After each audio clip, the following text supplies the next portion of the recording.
Welcome to the Daily Lens from the Boardroom Coach, your weekday briefing looking beyond the headlines to what they reveal about leadership, decision making and organisational behaviour under pressure.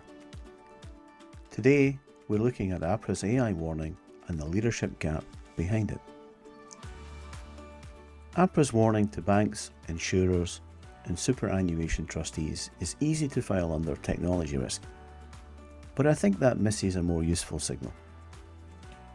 What's just happened is that a prudential regulator has looked at the way major financial institutions are adopting AI, and they've said, in effect, that the control environment is not keeping pace.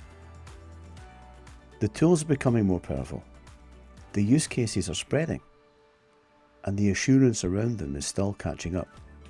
And in some cases, it may already be falling behind.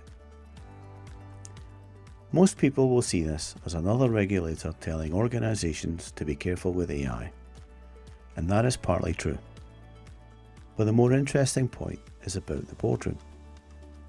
APRA is really saying that many leadership teams are approving or overseeing systems whose behaviour they may not be able to challenge properly. That doesn't mean directors need to become technologists, but it does mean they need to become much sharper about decision ownership. In fact, that is part of their duty. In a traditional operating model, you can usually trace a decision back to a person, a process, a policy, or a system rule. With AI, especially when it is embedded across operations, that trace can become less obvious.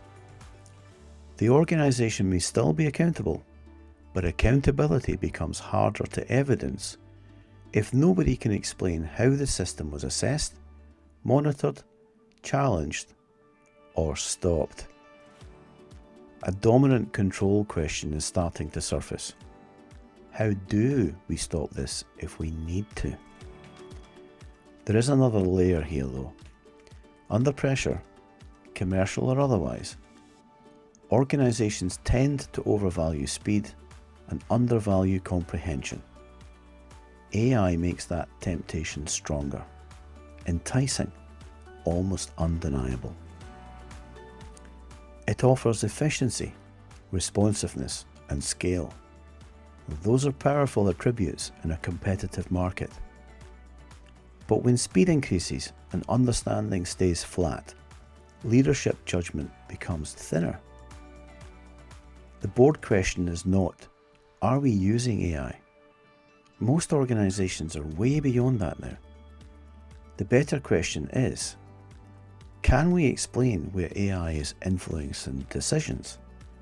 And are we confident that the people accountable for those decisions understand the risk well enough to challenge it? In critical situations, I often ask two very simple questions. How do we stop? And can we reverse? Then comes the harder question. Who has the authority and ownership to do that? That is where many leadership teams will find the gap. Not in the ambition, but in the ownership. You've been listening to The Daily Lens with the Boardroom Coach. If this episode gave you something to think about, subscribe and follow for more weekday audio briefings and weekly roundups. Until the next time, keep looking beyond what is being said to what it means and what it leads to.